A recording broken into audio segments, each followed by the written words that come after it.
Hello, I'm Nora Hanna, Chief Engagement Officer at Sun Health, and I'd like to welcome you to this episode of Coffee Connections.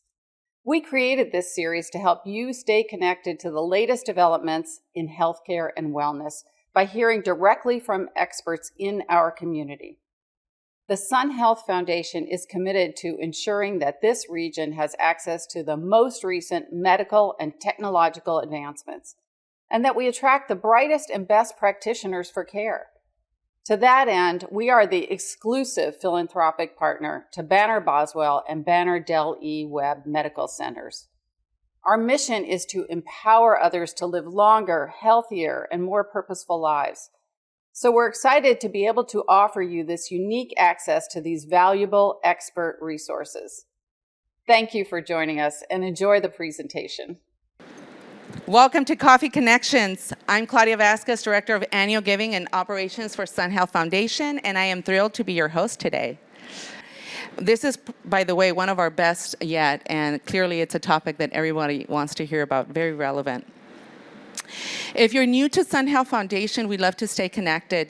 For nearly 60 years, we've partnered with generous donors and volunteers to support high-quality care and wellness programs across the West Valley. So now let's take a quick look at what we're working on now. We are the philanthropic partner for Banner Boswell and Banner Del E Webb, and we're currently wrapping up some of our initiatives that we've been focused for the past 2 years. We completed the construction of for the expansion of the obstetrics unit at Banner Webb, and we're really excited about that. Of course, just a little bit of fundraising to go, and we are all set with that.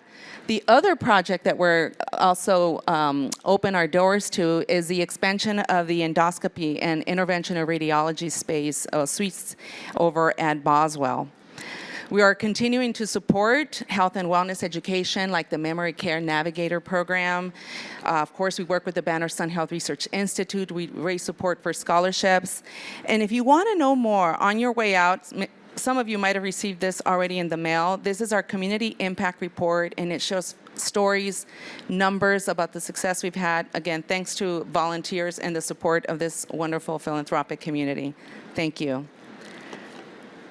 So together, these initiatives that I just mentioned help to ensure the outstanding care and the healthier futures for our community.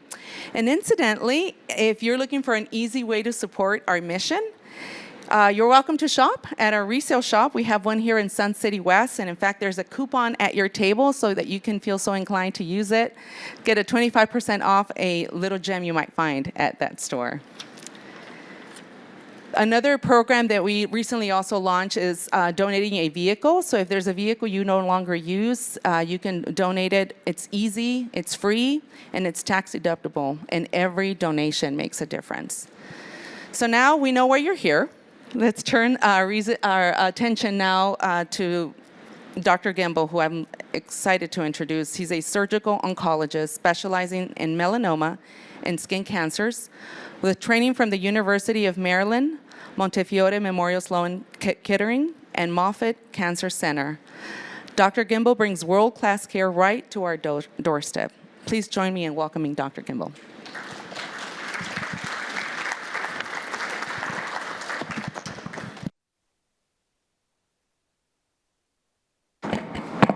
All right, good morning, everybody. Thank you for allowing me to be here today to expound some Sun Health, Sun safety knowledge to you. I hope this is an interactive process where I'm going to kind of go through some slides and talk about some things. You all have notepads in front of you. Please write down any questions you have. I think after the talk, we're going to have a pretty robust Q&A, and I'll try to get to all your questions as much as I can. In a setting like this, try not to make it too personal about you've had this cancer and what should we do, but more of just kind of some general things I think that will be a little bit more applicable to everybody. So we'll just try to make this a fun time, an educational time, and we'll go from there. So as Claudia said, my name is Mark Gimbel. I'm a surgical oncologist, which means I cut out cancer. But when it comes to oncology, we don't just cut it out, it's how do we treat it holistically multidisciplinary. It's not just surgery. It's what are other things that we can do to take care of patients. And so we really put a whole program together to take care of people, and that includes skin cancer and melanoma. I don't have anything to disclose in terms of conflicts of interest for this discussion. So our founder is Tom Lewis, and our founder, but one of our benefactors is Tom Lewis. He is a home builder in the Valley. He's been here for years. He gave us a really nice gift to be able to build this Melanoma Center of Excellence, which has allowed us to now do these outreach talks, to do education, to expand the treatment to across the entire Valley. We've now been able to start a lot of clinical trials. We have a database where we're following all of our patients to be able to monitor them and learn from them. And then survivorship. What happens when someone's done with cancer? Now what do we do, or what do our patients do? And we've been able to bring all this together into our Melanoma Center of Excellence. So I think when we talk about sun safety and sun health and skin health, we have to understand the skin. Okay? So the skin has two layers to it. It has the epidermis, which is what everybody can see, that's the outer layer, and then it has the dermis. All of the cells that we're going to talk about today, the skin cancers that we talk about, start in the epidermis. That's where I call them the stem cells for the skin. You have those basal cells, you have the squamous cells, you have the melanocytes, you have nerve cells that can turn to cancer, you have glands in the skin that can turn to cancer. But we're going to focus on the squamous cells, the basal cells, and the melanocytes. And as you can see here let's see if I have a pointer here. Is this a pointer also? Is this a pointer? Yes, it's a laser. Okay. Let me just see which, there you go. Thank you. Right there. Okay, so this is this is called the basal layer, or the separation between the epidermis and the dermis. And in the dermis is where all the blood vessels are, and in the epidermis is where all these cells are. And the basal cells are at the bottom, melanocytes are here, and then the squamous cells are here. And all of these can turn into cancer if you get enough radiation from the sun throughout your life. And so each one is a little bit different. The basal cells are the most common, but they're actually the least aggressive of the cancers. So they're more, I call them more cosmetic, because once you get them, they can grow big, but they don't really do anything. Squamous cells have a higher risk of spread, but still pretty low. And then the melanocytes, which turn into melanoma, have a much higher risk of spread. And that's why some of these skin cancers can be very aggressive because of their risk of spread. I'm sure all of you have heard of Jimmy Buffett. Not all of you, but most of you probably heard of Jimmy Buffett. He had a Merkel cell carcinoma, and that's actually a cell that's one of the nerve fibers that comes up into the epidermis as well. Bob Marley, he had a melanoma. So these things happen and can be much more aggressive when they spread, and they can potentially be lethal, but if we find them early and stop them early, they can be curative. So what is cancer? When we talk about cancer, cancer can happen anywhere in the body, but really what is it? Well, there's two mechanisms to cancer that can happen. It's either the cells grow uncontrollably, where you now have a small growth that can go big because these cells just continue to grow, or the cells stop dying. So the cells all cells are programmed to die. But if there's a mutation and you lose that programming where the cells can't die, they continue to grow as well. So there's tumor suppressor genes, which keep everything down where it causes the cells to die. And then there's growth factors, which allow the cells to grow. And neither of these are out of regulation. So we can start to see cancers. And they're mutations typically in the DNA or the genetic structure of the cells that can happen. And how do we get that DNA damage, especially in the skin? Well, that's radiation. And where does the radiation come from? That comes from the sun. That's ultraviolet radiation that can, over a lifetime, can start to just pound the skin and cause these mutations to occur. And then we can start to see skin cancer. And that's why typically for skin cancer, it's a cancer as you get older. We start to see it more because you've had more radiation exposure throughout your life. And now the cancer cells are starting to mutate more and more. And then we start to see this kind of accelerated growth throughout life. So overexposure to the sun is going to be the main reason for people to get skin cancer. When we talk about sun exposure, it's not just skin cancer that we're concerned about. We also talk about wrinkles. We talk about the skin gets thin. It can start to lose its elasticity. There can be a lot of problems with overexposure to ultraviolet radiation throughout your life, and we want to try to prevent that from happening moving forward. Now, a lot of you are looking at me and saying, well, I've already had it all. What can I do now? I'm already at that point where I can't really change what I've done in the past. And that is true. What's done is done. You cannot change the effects of ultraviolet radiation. Whatever's happened to your skin already has already happened. If you've had skin cancer already, you're going to get more skin cancer. That being said, if you continue to go out in the sun, you continue to play golf, you continue to sit by the pool, you increase your risk more and more every time you do it. So even at this point, if you can lower that risk or stop that risk from progressing, you will do yourself and your body a significant favor. So when it comes to ultraviolet radiation, yes, it's from the sun, but it's not only just getting direct impact from the sun. Even on cloudy days, if it's a light cloudy day, you think, oh, great, the sun can't get through. Ultraviolet radiation can pass through the clouds, and you can still get a burn on those days. And then if you are going to be outside, if you're at the pool or at the water, or if people like to ski even, you actually have a higher risk of getting ultraviolet radiation because those rays can actually bounce off reflective surfaces. So you need to be cautious about that if you are going to be out and about in terms of where you are on the beach with the sand. You can have increased reflection that it will actually increase your exposure. And it is cumulative. As I said, the more you get, the worse it can be. And so repeated unprotected exposure can really impact you. So who needs sun protection? The answer is going to be everybody. Okay? There's nobody who doesn't need sun protection. I don't care if your skin is white. I don't care if your skin is black. You need sun protection because anybody can get skin cancer. Yes, white people are a lot more likely to get skin cancer than somebody with black colored skin, but anybody can. Hispanics, Native Americans, anybody can get skin cancer. So we need to protect your skin. And it's not just skin cancer, as I said before. The more exposure you get, the more wrinkles you get, the more sun changes you get, and you want to prevent that if you can from happening. And you can see the numbers here, where even the African American population, while that number is going to be a whole lot lower, it is not zero. And I tell all of my African American patients, you got to put your sunscreen on, and they look at me and say, why? And I show them numbers and say, because you can still get skin cancer. I see a lot of Native Americans who've just spent their whole life out in the sun, and they get a lot of skin cancer as well. Hispanics, so it's prevalent.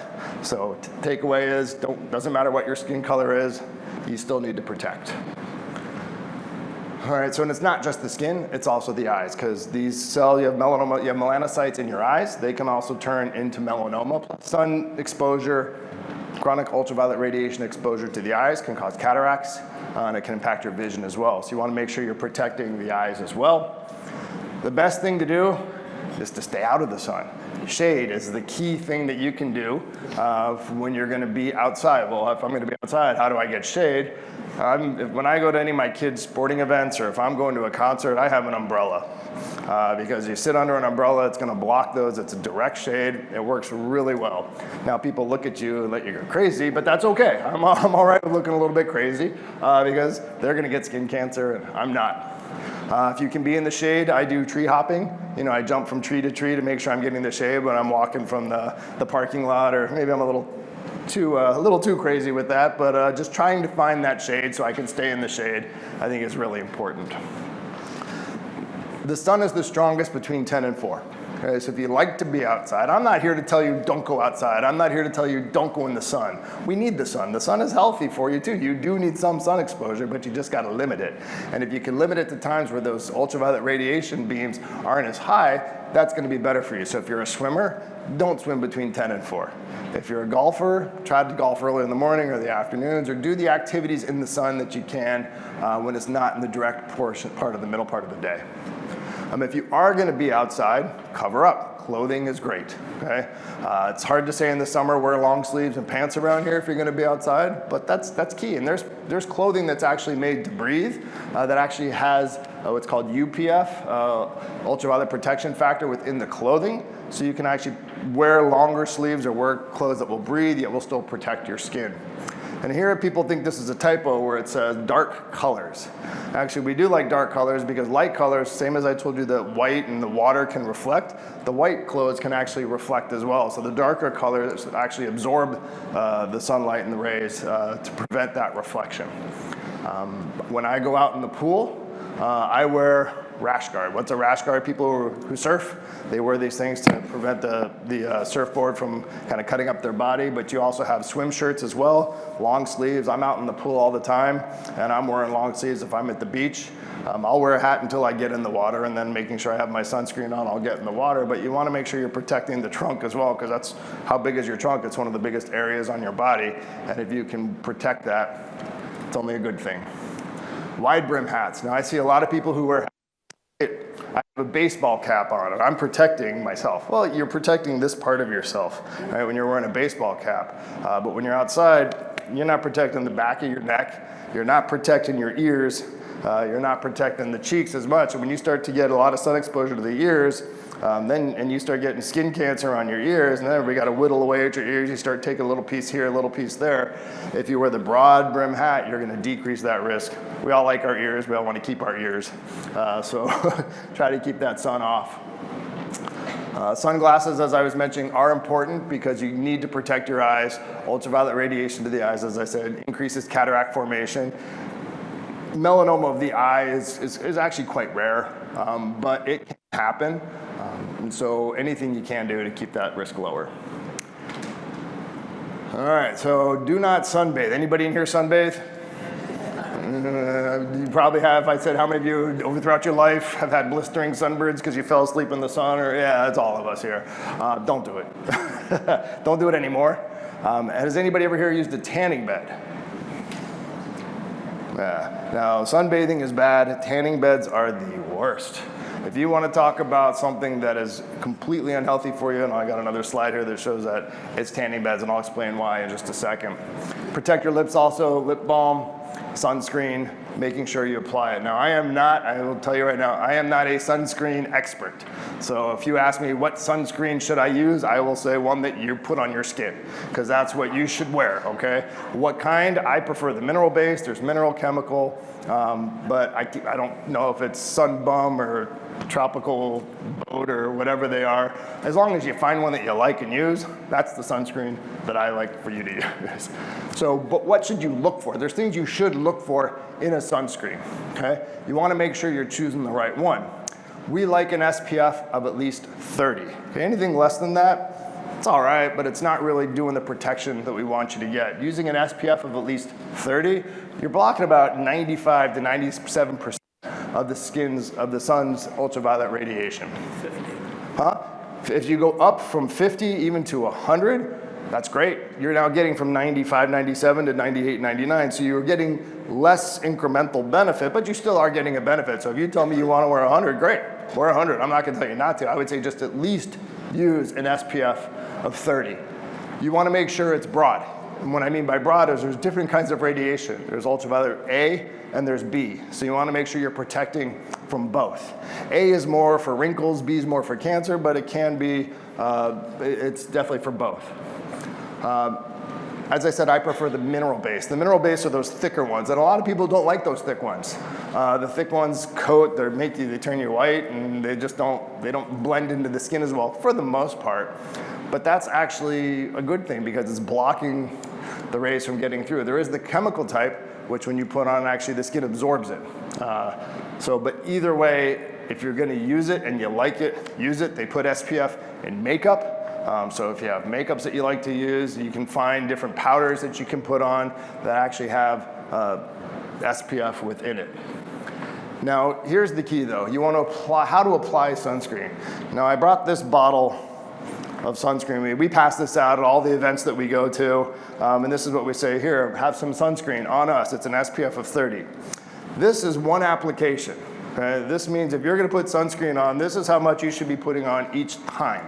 Okay? It's not just putting a dab and rubbing in here and say, oh great, I'm protected. You got to get enough on you where it can get onto the skin, protect your skin. You want to put it on at least 30 minutes before you go out, because that does allow the skin to absorb it, make that layer. Instead of just going out, you're not quite there yet. And you do want to cover all the areas that are going to be exposed to the sun. It's not meant for babies. Babies shouldn't be in the sun anyway. They should be protected. And then you want to be able to apply it multiple times. This does not last you the whole day. This will last you about 2 hours. Okay? So if you're going to be outside a lot, you sweat, You wipe it off. If you're swimming, you see these sunscreens that say, oh, it's waterproof. I can just go in the water and not worry about it. It's not waterproof, it's water resistant. And these last for about 80 to 90 minutes in the water, so they do get rinsed off. So if you are gonna put it on and go out in the water, and you're gonna wanna put it on again. What I tell people who play golf, I say put one of these on when you start and put one of these on after 9 holes at the turn. Just because it gets you covered up again and it makes sure that you are protecting your skin throughout. And as we said before, even on cloudy days, you still wanna put your sunscreen on. So this is kind of going over the 2 different types that I talked about, the physical or the mineral-based versus the chemical sunscreen. And there's been a lot of issues in the past with the chemical sunscreens because some of the chemicals they use actually could be carcinogenic, meaning could make cancer, but you needed a lot of exposure and a lot over time. I think that got a little overblown in terms of, oh, well, sunscreen's not healthy because it's gonna cause cancer and I don't want cancer. Ultraviolet radiation is much more likely to cause cancer than any sunscreen is going to cause you. So whether your bias is that you don't want to use it because you think it's going to cause you cancer, get that out of your head, because the ultraviolet radiations you're getting is going to be a whole lot worse. And you can see here why I like the mineral sunscreen, because it reflects. It doesn't allow that ultraviolet radiation to penetrate. The one that's on the skin, the chemical ones, will allow that ultraviolet radiation to hit the skin, but it gets absorbed once it hits the skin. It's more of just, don't really care which one you want to use, just use one, okay? All right, now back to tanning beds. Why are tanning beds so bad? Everybody goes to a tanning bed, and even the tanning bed places say, oh, you need ultraviolet radiation, it's healthy for you, it's good for your skin. And that's actually not a lie, but you need about 10 minutes of sun a day to really get that amount that you need to help convert vitamin D in your skin to just get that good overall health. But the amount of ultraviolet radiation people receive from tanning beds is so abnormally high that this accelerates skin cancer progression so quickly. A tanning bed is actually considered a class 1 carcinogen. What else is a class 1 carcinogen? Cigarettes. So you're not going to go out and tell your teenager, oh, go smoke some cigarettes, it's healthy for you. Just like you shouldn't tell your grandkids or your kids, oh, go out and use a tanning bed, it's good for you. And what I think is even more important is that I'm seeing teenagers, 20-year-olds, 30-year-olds, with really bad skin cancers, with melanomas, with Merkel cells, all these things that are caused by ultraviolet radiation. If you're smoking, you don't see those you don't see those cancers until you're 60, 70, 80, right? They don't show up till so much later in life. But because the tanning beds offer so much radiation so quickly, and to people whose skins aren't ready to take that, we're seeing these cancers show up in years, not decades. So if you take, well, you should be taking a lot away from this, but one of the key things you should take away from this, if you know of anybody using a tanning bed, whack them over the head, tell them to stop, please. Okay? And if you know of any of your kids in here, any of your grandkids are here saying, oh, I just need that tan for prom just to look good, kick them in the butt, okay? Because a tan for prom, what we have to really get people to understand is tanning isn't beautiful. You know, the whole Bain de Soleil thing that came out in the 70s that said, oh, you gotta look beautiful. Porcelain is beautiful. That's my motto, be porcelain. It's like those beautiful dolls. That's what you want to be, because it's gonna ultimately save your life and save somebody's life. But if you do get a skin cancer, if you're at risk of getting skin cancer, what should you do? Early detection is key. So hopefully when you all see your doctors, you're saying, hey, can you look at my skin? And a lot of primary care physicians aren't really comfortable looking at the skin, all right? And they'll say, well, let me get you to a dermatologist. Perfect. You want to make sure you have someone who's comfortable doing it. I don't care if it's a nurse practitioner, a PA, a physician. If someone who's competent is looking at your skin, that's what matters, because they're going to find things. And you're going to say, oh, they missed it 3 times and then it turned into cancer later. Yes, that happens. But the more somebody is looking at something, the more likely they're going to find out that something is wrong, okay? There are precancerous lesions on the skin that someone can look at and say we don't have to touch, and these are things such as actinic keratoses or atypical moles on the top, but you follow things over time, or if you have a relationship with someone, they can follow it over time, and they can start to see that it's changing. Oh, this one's starting to look a little bit more concerning. Let's biopsy it, let's do something, because it could be a basal cell, it could be turning into something more aggressive. If we're going to focus on melanoma a little bit, just because this is such a severe skin cancer, it happens to quite a bit. Did I just do something? Okay, good, thank you. I mean, I probably could do it without, but it's not as fun for these guys here. So there's about 100,000 cases of melanoma a year in the United States. And in Arizona, it estimates about 4,000. I think that's a little bit low. I think there's a lot of things that aren't reported. And I just feel for the number that I see, this number has to be higher.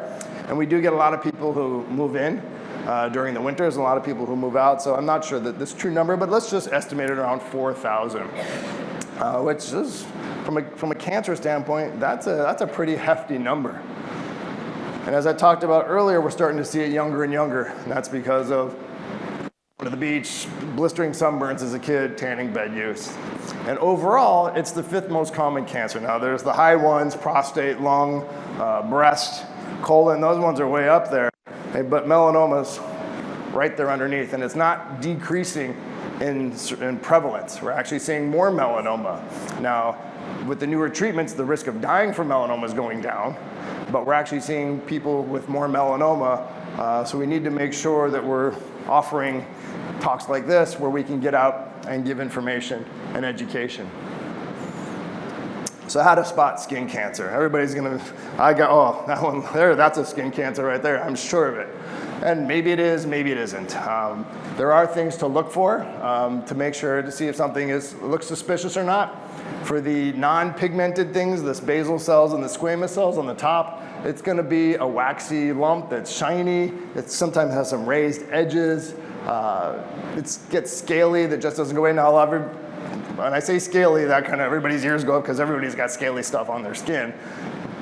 The majority of them aren't cancer, but if something is scaly that doesn't go away, persists, that's where expert interaction is going to happen, where they can look at it and see it and make sure. And then for the moles we use the ABCDEs, and I use this on every patient I see who shows me a mole, and we look at this mnemonic here. A stands for asymmetry. So a normal mole is going to be nice and round. It's going to be small, and so we can look. But if it starts to get asymmetry where one side is bigger than the other and it's not looking so circumscribed, that could be a concern. That goes with border. The border is crooked or jagged. The body doesn't like to make crooked or jagged things. When the cells grow out of control, that can start to happen. If it's so if it's dark brown, light brown, red, now a lot of moles do have different colors, but if it starts to change into different colors from one that you had, that's going to be important. How big is it? Usually things less than 6 millimeters. We say less than a head of the pencil eraser head. If it's less than that, not as concerning. But as it gets bigger than that, we want to start being a little bit more concerned. And has it changed? Is it evolving? And I think that's the most important thing, is if you've had something on your body that's been there for 20 years, and all of a sudden you look at it and say, I think this one is changing, that's when you should get it looked at. And if you're not sure, what I tell all my patients, if you got one that you're not sure about, we all carry cameras around with us on our phones now. Everybody's got that. Take a picture of it, hang on to it, and then go back to it in a few months and look and say, oh, is it changing? If you're in between doctor visits, you can still look at it yourself and just keep an eye on it. If you think something is changing, make an appointment and get it looked at. So when you have a screen, it's looking at the skin, making sure that everything looks good. The dermatologists have what's called a dermatoscope, and they can actually look at the really significantly magnified image underneath to see what the cells look like or how it presents on the skin, because each of the skin cancers will have certain visualization properties on the skin with that magnification. And they can say, oh, this one needs to be biopsied or this one doesn't. The only way to tell if something is cancer or not is if you get a biopsy. So if it looks suspicious and you say, oh, it's cancer, no one's going to treat you or do anything until they do a biopsy of it. This is one way to do the biopsy. This is called a punch biopsy. Most dermatologists just do a shave. They numb you up and just take a little scoop out of there and send it off for evaluation. So let's say you have a mole that gets biopsied and it's melanoma. What do you do? All right, this is where it becomes a much bigger issue, because with melanoma, as I told you, it has a much higher risk of spread than a lot of the other skin cancers. So the way we treat melanoma really depends on what stage you showed up or how advanced is it. Stage just gives us a way to describe how advanced is your cancer. A stage 1 melanoma is a thin, small lesion on the skin that can usually just be cut off. A stage 2 melanoma means that lesion's bigger, thicker, higher risk of spread. A stage 3 melanoma means it's spread to the lymph nodes. And a stage 4 melanoma means it's spread throughout the body. Now, if any of you have had a melanoma before and you look at your pathology report, there's something that's a little confusing called the Clark's stage. The Clark's stage, this is probably a little bit more detail than you need, but some people come to me and say, oh, I have stage 5 melanoma, and I say there's no such thing. Stage 5 usually means you're kind of underneath that line, not above that line, right? So with a Clark's level, though, it's how deep in the skin does it grow. So Clark level 1 means it's real superficial. Clark's level 5 means it's growing deeper into the deeper tissues. So just kind of be aware if you ever do see that. Clark's level is a little bit different than what we actually mean from stage standpoint. So as I said, the deeper it gets, the different things that we have to do. So if the cancer just grows in the epidermis, when we started off, I told you have the epidermis and the dermis. If those cancer cells are just in the epidermis, they can grow, but they cannot spread because the blood vessels and the lymphatics aren't in the dermis. So if you have anything that's called a cancer in situ, that means it's just in the epidermis, and by definition, it cannot spread. You want to get it treated before it breaks down or grows deeper. But when someone comes to me and says, oh, I have a melanoma, and it's melanoma in situ, I say, good news. We're going to cut it off, and you're going to be done. The problem is when you start to have this. Let's see here if you can kind of see right there, where it's growing down deep into the skin to where the blood vessels are, right in this area here. That has a much higher risk of spread. So let's talk about stage 1 and stage 2. So stage 0 is melanoma in situ, can't spread. Stage 1, and this, you don't need to know all this detail, but just essentially what we're showing here is that as depth increases, and this is how it's broken down to us, the risk of spread increases. If you come to me with a melanoma and I look at how deep in the skin it grows, if it's less than 0.8 millimeters, we're talking really small. If it's less than that, the risk of spread is so low, we're not even going to check for it. But as it gets deeper, that risk increases, and then we're going to start worrying about, all right, has it spread? Let's go ahead and check for it. So how do we check for melanoma once it's spread? Well, when people come to see me, unless they have some obvious sign that it's spread, I don't scan people. Most people will say, oh, I need my scan.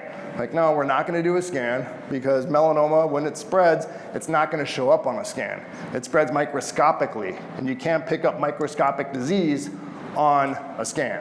The only way to see if the cancer has spread is understanding how it spread and then what needs to be done. So when melanoma spreads, it spreads through what are called the skin lymphatics. The lymphatics are fluid channels that are all throughout your skin and drain to lymph nodes. So we worry about lymph node spread when it comes to melanoma, and I perform a process called a sentinel lymph node biopsy, which means I take out that first draining lymph node to see if there's cancer there. That's how we check for spread. If there's no cancer in the lymph node, great, it hasn't spread. If there is cancer in the lymph node, well, that's going to now allow us to start the ball rolling to do further things. And then we want to do what's called a wide local excision. Wide local excision just means I'm going to cut out your tumor, but with a margin of normal tissue. And the deeper that tumor is, the deeper that tumor is, the wider of an excision I'm going to make. Why is that? Because we know that the deeper the tumor is, not only can it grow deep, but it can spread out laterally. And the studies have shown that you need to do a wider excision for those deeper ones to prevent it from coming back. So if you have a tumor that's less than 2 millimeters in depth, I need to do a 1 centimeter margin around it. That's going to leave a hole of about a $50 size. People still use coins now. That's a $50. If it's greater than 2 millimeters, I need to do 2 centimeters around, and that's going to be a full silver dollar size. So that's the kind of hole I need to make. When you make a hole that big in your skin, it's really hard to close that. So the way we close it is we ellipse it down. And people when I'm done with them, if they have a 2 millimeter melanoma, they're going to walk away with a scar this big. And that's quite impactful. If it's less, for a 1 millimeter, it's about 3 inches. If it's 2 millimeters, it's about a 5 to 6. And sometimes we need to do skin grafts. Sometimes we need flaps. Sometimes we just do wound care as well. So this can be really impactful cosmetically, functionally, if it's across a joint. If it's on a toe, sometimes I have to amputate toes or fingers because of this. But we still want to make sure we clear the melanoma so it doesn't come back. Okay. I want to talk about just real quick about that sentinel lymph node biopsy I talked about. So if I have a melanoma on my arm, where are the lymph nodes for the arm? They're going to be in the armpit. So each of the regions of the body has different locations for where they are. So for the head and neck, they're up here, what's called the cervical lymph nodes, along where the jugular vessels are. For the upper torso and the arms, they're in the armpits. And lower torso, they're going to be in your groins right here. So you may walk away with an incision in your groin if you have one on your leg. But we want to know where those lymph nodes are so we can take those lymph nodes out to look to see if there's cancer on it, okay? But each part of the body will drain to a different area. But what if you got a melanoma right here? Well, it could potentially drain to the groins. It could potentially drain to the armpits. If it's right in the middle, the body usually goes side to side, but if you're right in the middle, you could potentially have drainage to both sides, and a melanoma could spread to all of those. I've seen it where I've had people, I've taken out lymph nodes, and they've had lymph nodes in multiple areas. So we know their melanoma has spread to different parts, but how do we figure that out? Just a little detail for you is that we do something called a lymphoscintigraphy. And a lymphoscintigraphy is where somebody comes in and they get their melanoma injected with a little bit of a radioactive tracer. And that's big white spot in the middle. That's the actual melanoma itself. Then that tracer gets taken into those lymphatics and it will go to a lymph node to know where is that draining lymph node. And we can see this patient had, here's the injection right on their mid-upper back. This is one on one side, one on the other side. You can kind of make out the head up here, the arm, the patient's doing this right now. So if we were gonna assess these lymph nodes, I would have to take out a lymph node under each armpit just to see if there's cancer in it. Most of the time there's not, but the only way to know for sure if there's cancer in a lymph node is to take it out and let the pathologist look at it under the microscope. So let's say there is cancer now in the lymph node. If there's no cancer, great, nothing else that we need to do, you just go into observation for the most part.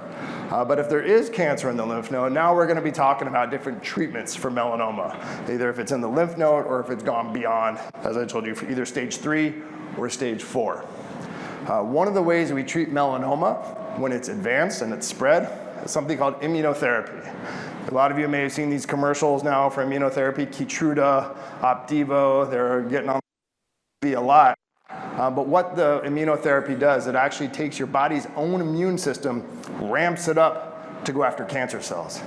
Before we had immunotherapy, melanoma, I would tell you, was pretty much untreatable. People died from melanoma all the time. With immunotherapy, it's been a game changer. I've seen people with widespread disease who we've given this drug to, and their tumors have melted away. It's been amazing to be part of this process over the past 5+ years as immunotherapy has come to market to see how well people are doing. Now, it's not gonna be everybody. Some people are gonna be resistant, but before when we had only about a 10% response rate for melanoma, now we're seeing 50, 60, 70% response rates. It's been wonderful, to be honest with you. One of the other ways to attack cancer, melanoma, when it spreads, is there are certain mutations that can happen in the genes that cause that cancer to grow, and you can target those mutations, and that's called targeted therapy. So if you have a mutation that will make an abnormal protein, you can make a drug that will go after that abnormal protein, so it'll theoretically only impact the cancer cells and not impact the normal cells. And people can do quite well with that. And for these immunotherapies and targeted therapies, we've treated 90-year-olds with this, and they've done well, they've tolerated treatment. It's not chemotherapy, which to give a 90-year-old chemotherapy, you're probably not gonna do because that's a poison that goes throughout the entire body. But for my older patients and my younger patients, we have options to treat. People ask about radiation. What about radiation? Radiation definitely has its part for skin cancer. For melanoma, a little bit less, but someone earlier told me they had a desmoplastic melanoma. There are types of melanomas where you can consider using radiation to prevent the risk of it coming back, and even if it has spread, to treat the spread. We have clinical trials at our institution. We're looking at trials that are looking at things where you could inject into the tumor. Maybe we can cause some problems if you inject something into the tumor to get this really a robust immune response, and now we can use immunotherapy afterwards. That seems to be a great way to do it. Vaccines. People are asking about vaccine trials. If you can give somebody a vaccine with a certain, if a cancer cell has a certain protein, and you can make a vaccine to that protein, well, maybe you can cure somebody or prevent them from getting cancer in the future. And that's a promising line of clinical trials right now. And we're doing a lot of them at our facility. Then let's just touch about the non-melanoma stuff. While I harp on the melanoma just because it is so much more aggressive, the non-melanomas, basal cells, squamous cells, and others can still spread. Typically, surgery is gonna be the most important treatment for that. But if it has spread, Then we can consider even immunotherapy for those. We can also do radiation for a lot of squamous cells and basal cells. Cryosurgery is a reasonable option. Topical chemotherapy, Effudex, some of you may have been ordered that before. And then even the systemic going through the IV for the immunotherapy or the targeted therapy. All right, so what I want you to take home from this talk today, protect your skin. Okay? Even now, if you continue to get that radiation, continue to beat up your skin, you're gonna make it worse for you. Get your skin checked. If you have something that's concerning, get someone to look at it. Even if you don't, you might not see something. Go to an expert, make sure somebody else is looking at your skin so they can look at it and either say, no problem, we'll see you next year, or say, oh, we need to biopsy this, or not sure, why don't you come back to me in 3-4 months. And finally, if you know somebody, if you're using tanning beds, if you are sunbathing, cut it out. Stop it. All right, thank you for your time. I hope this was educational for you. I ran through a lot of stuff, I know. Hopefully, if you had any questions, you wrote them down. Claudia, should we just jump into? All right, so there is a microphone going around, so if you do have a question, just raise your hand, and we'll have that come around, and feel free to ask your questions. I think one of the questions that women always wonder about is, should we put in the, we have to put moisturizer on our face, got that right? And our serums. So are we supposed to not do that in the morning? Because, we're not going to want to do that. And if we put I've heard we should put the sunscreen on first, save the serums and the moisturizers for the night. Or can we put some moisturizer on and then use, like, one of the things I use is Elta MD, which is the tinted sunscreen. So this is a real problem, and I'm sure I'm not the only one with this question. If you could address that a little bit. I'm not the sunscreen expert, as I said before. I am a surgeon, so if I can't cut it out, not as good at it. But what we do know, and I will just reiterate, protect it. How to protect it. Usually you want it on first because that's how it's going to get absorbed. Now, there are a lot of makeups now that have the sunscreen built into them. Maybe it means changing what you're doing or how you're doing it. If you are putting your makeup on in the morning, it means you're probably not going out and being out in the sun anyway too much. Just be smart about it. I'm sorry, I don't have that answer for you. Some of my colleagues here actually who utilize that and purport it. I don't know if either of you, Sandra or Marisa, have thoughts on the makeup portion of it. Okay, so normally when you're gonna do it, you're gonna wash your face, do your serums, do your moisturizer, then your sunscreen, then your makeup. If you wanna have a moisturizer that has sunscreen in it, that's okay too, but we typically only put those moisturizers and makeups on our face, and we wanna make sure you get your neck and your chest as well. Thank you. Please, we have a question up front. Don't be shy, you all have questions. I'll answer them for you. We're gonna come up front here first, I think, and we'll just get a couple microphones going around it. The question I had was a couple of screens back, you had how the body can fight cancer. Those sound too good to be true. Are they in effect now, and do they work? You mean the treatments that we have? The immunotherapy? How you can ramp? So yes. So we know that, say you have an infection. Okay? Why does our body fight infection? It fights infection because these bacteria or virus present proteins that are in your bloodstream, that the white blood cells that are circulating around can identify that as foreign. Okay? If you think about cancer, cancer is your own body growing out of control, and it doesn't look at it as foreign, right? It can just keep growing because the body says, oh, that's me, I don't need to attack that. But now what these class of medications do is they take those brakes off the immune cells, and those immune cells can now recognize cancer as foreign. Does it seem too good to be true? Yeah, it does. But as I've said, I'm seeing people who have disease. You should see some of these scans where people, it looks like they've got a constellation, stars all through their lungs and their body. We put them on immunotherapy, and after a couple cycles, their scans are clean. It's fantastic, and it's so exciting to see. So we do have options now. Before, when we didn't. And targeted therapy as well. We're seeing this, some people can't get immunotherapy. If you have autoimmune issues, Crohn's, ulcerative colitis, bad rheumatoid arthritis, because we're ramping the immune system up with these drugs, it's hard to give somebody whose immune system's already overactive a drug that's going to make the immune system even worse. So there are people who we can't use immunotherapy in, but maybe we can target their lesion, or maybe there's other ways to go about it. But does it seem too good to be true? Yes, and that's what's so great about it. Yes, please. Almost every time I go to the dermatologist, she freezes various things. What does that do, and how effective is it? It helps pay for her car. No, I'm just kidding.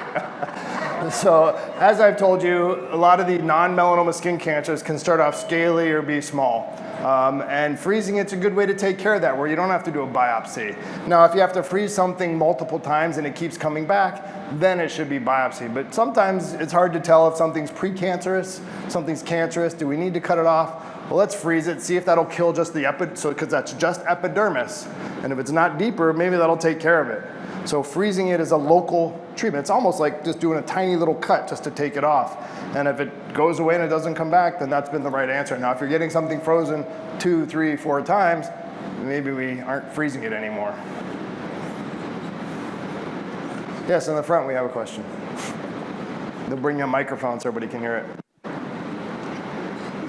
It's coming. Okay. Hi. My daughter-in-law had melanoma right after she had her first or second baby, and that was like 26 years ago. Okay, and now it's come back in a different area. Now, is that the same melanoma, or is that hard to say? Well, good question. So melanoma can always come back. The most highest risk of a melanoma coming back is going to be within the first 2 years or so, and I follow people pretty closely in the first 2 years, but that risk of coming back does decrease over time. We've seen people come back with melanoma 10 years, 15 years later. Now, if she had a melanoma that was removed and she gets another spot on her skin, and that skin gets biopsied and it says this is a melanoma of a certain depth, that's a new melanoma. Okay? We know that once you get one melanoma, you can get more melanoma because the skin you've hit that impact level. So it doesn't mean that her melanoma is spreading. Now, there are certain features, if they biopsy it or see it, if it's under the skin, it'll look different than if it's on the skin. And if you get stuff that's under the skin, that usually means it's traveled through the lymphatics or through the blood and dropped off there, and that could mean that it is spread. But most of the time when someone gets a melanoma and then they get another one a few years later, it's a brand new melanoma, unrelated. It just means we know your body can make melanoma. You're going to be at risk of making more melanoma. Once you get one, you're more likely to get 2 and 3. So probably a new melanoma for her. But it's an interesting question because I do see a lot of pregnant patients, not a lot, a good number of pregnant patients though, who get melanoma. And their melanomas can grow like crazy. And why is that? Well, when you're pregnant, you have all these growth hormones circulating through your body. And I've seen some really bad melanomas in pregnant women, and it's devastating in terms of how to manage these patients, because do we wait for the child to be born? Do we talk about aborting the child if it's early on for the health of the mother? A lot of difficult questions that we have to answer at that point, but we do see that. Question here in the middle? Hang on, I can't hear. They're going to bring you a microphone, okay? Is there any way to grade a melanoma of the eye? Because, personal experience. To grade. Everybody. So there's I would say there's 2 types of eye melanomas. There's some that actually can happen that they grow locally and they don't do anything. There's some that show up and spread throughout the body like wildfire. So there's actually 2 different types. There is a test out there that can actually pick up what that risk is or what the type that is, and that's within standard staging criteria. So it can help you do that. Problem with melanoma of the eye, sometimes it's radiation, a lot of times it's removing the eye as well. But if it's just a local phenomenon and you can remove the eye, that could be curative as well. Problem with the ocular melanomas, they have a high risk of spread if you're in that other type. And it's usually, a lot of times we'll see it in the liver, and then we'll see it beyond. But yeah, there are definitely 2 types within that, but a much more rare. It can, yeah, all melanoma can go to the brain once it's spread. Ocular melanoma has a higher risk just because you're already at the ocular nerves. It can go back and go right into the brain. Yeah. All right, anybody still perusing, thinking, this is your one chance. I'm gonna be off the stage soon, come on. All right, so when I do this and I have to cut on you, cutting isn't a bad thing because we always, as a surgeon, we say a chance to cut is a chance to cure, right? Cold steel is the real deal, right? So we actually want to be able to cut these things off because if we can cut them off, it's early and they don't come back. That's the goal. If they've spread, we have good treatments to take care of you with. But before you get to that point, try not to get to that point, all right? Protect your skin, get it looked at. I thank you all for allowing me to be here today. It's been fun for me to talk to you. Thank you, Dr. Gimbel. That was an amazing presentation. We have a small token of our appreciation. Thank you for coming out here. Let us know if it doesn't fit. Thank you. Just so you all know, this presentation has been recorded and it will be posted on our website. So just give us a few days. And also, oh, thank you. Sorry about that. This presentation is being recorded and it will be posted on our website. So we will be sending you that link and please let us know if you don't receive it. Also, we always welcome your feedback. It helps us make sure that we're bringing presentations and physicians that have topics that you want to hear about. So there's a survey at your table. So if you could please fill that out. And then also I should let you know that our Coffee Connections will resume in September. So we're going to take July and August off. But learned a lot today, of course. So let's make sure to take that annual checkup, you know, for our sunscreen and don't do tanning beds. Right? So just what's upcoming. Put this on your calendar. We're very excited. This is our inaugural Live Well conference. It's going to be a 2-day event. And as a matter of fact, the team of MD Anderson were telling us that they're going to be participating, and we're excited about that. There's going to be panels. Our keynote speaker is going to be Dr. Arthur C. Brooks. If you want to look him up, he's quite the extraordinary author and talks a lot about healthy aging and the things we can do to get ahead of much as we can, and really has to do a lot with prevention. And then also, if there's anything the foundation can support you with, here is our leadership, Nora Hanna and Brian Dowdle. As I said, my name is Claudia, but we do have a lot of our team members here today that you can connect. There's Pamela back there, we had Jazz, we have Stephanie, and then the rest of the team, of course, that is from the foundation that can answer any questions you might have. Thank you for joining us, and we look forward to seeing you next time.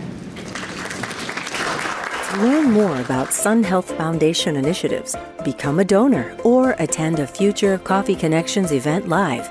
Please visit us online at sunhealthfoundation.org or call 623-471-8500. Sun Health, empowering people to live longer, healthier, and more purposeful lives.